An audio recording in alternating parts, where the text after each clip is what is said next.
In recent news, Trump has come out saying he now plans on banning flavored e-cigarettes. According to the administration, this will take effect in a couple of months, and during that time, all flavored e-cigarettes must be removed from market. Afterwards, only tobacco-flavored e-cigarettes will be legal to sell in the United States. Eventually, flavored products will be allowed on the market again. However, this will not be until May 2020, where manufacturers will have to get FDA approval before being allowed to be placed back on the market. This decision was made due to a few different reasons, one of which being the recent news of dangerous reactions that have been happening recently related to vaping. The alarming medical headline tonight, the number of deaths linked to vaping rising today. At least 5 people have now died, and there are hundreds of new cases of lung illness now under investigation. Tonight, ABC's Steve Osunsami is in Atlanta, where the CDC is now investigating, and there is a new warning tonight. Say A, B, 24-year-old J.D. Hernandez is one of the now hundreds of Americans suddenly struggling to breathe, and his doctors tell his family that his troubles started when he began using e-cigarettes 6 months ago. Tonight, a machine is breathing for him, and he's fighting for his life. It's very hurtful to see your child in so much pain and not be able to help them. In a briefing today, the CDC confirms recent deaths linked to vaping and says it's investigating 450 cases of serious lung illness across 33 states. The government says that while many of the patients, but not all, reported recent use of THC-containing products, the active chemical in marijuana, some reported using both THC and nicotine. They're also investigating whether the illnesses may be related to specific devices, other ingredients, possible contaminants, or more than one of the above. While vaping is still relatively new, there have been many people that have vaped for years without issue. While vaping is far from harmless, these new illnesses are thought to be caused by more recent additives, one of which some people speculate to be vitamin E acetate, which is often found in THC carts.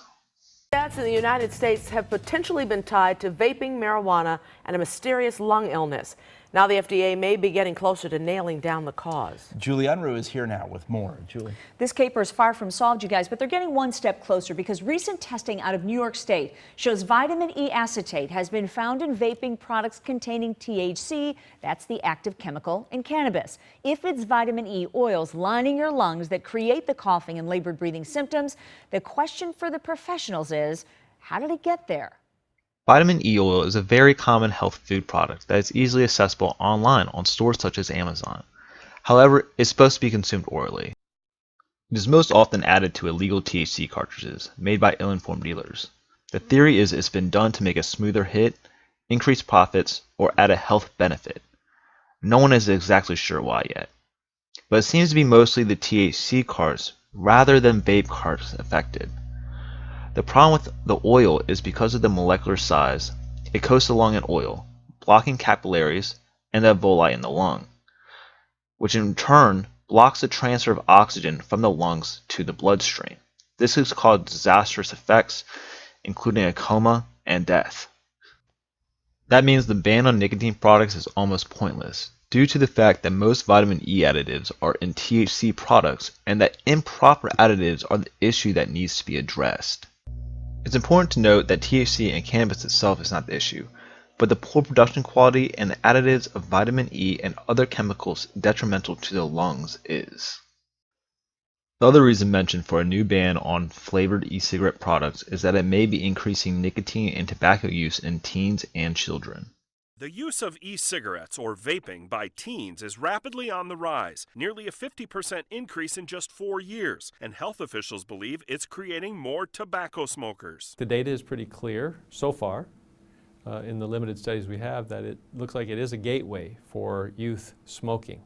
Dr. Taylor Hayes is the director of the Mayo Clinic Nicotine Dependence Center. He says teens who have never smoked a cigarette are 3 to 4 times more likely to start smoking in the future if they use e-cigarettes. We know that kids who start vaping using e-cigarettes are more likely to use combustible tobacco cigarettes later. Dr. Hayes says he's concerned that vaping appears to be reversing a long-term trend of declining teen tobacco use. He says 6 to 7 million people from around the world die every year from smoking. If the current trends of smoking prevalence continue across the world, we'll reach 1 billion smoking-related deaths in this century. For the Mayo Clinic News Network, I'm Jason. While research has shown that teen use of vaping has increased, all other forms of tobacco use have dropped. While preventing nicotine use for minors is important, it seems as though this may be used to increase profits for big tobacco companies.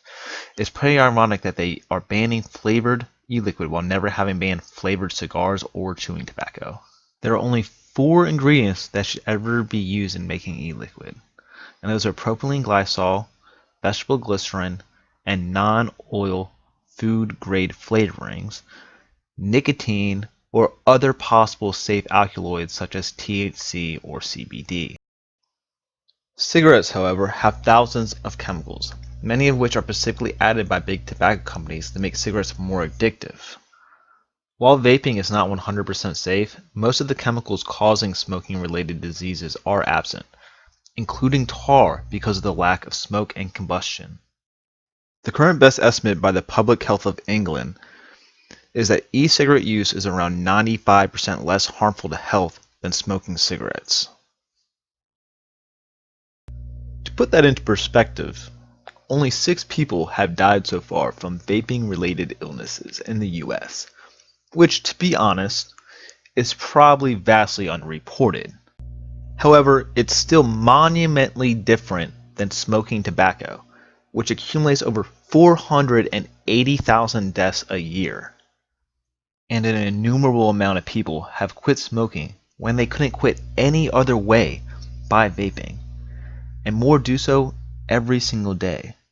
So we ought to have to question how that ban is going to affect that progress.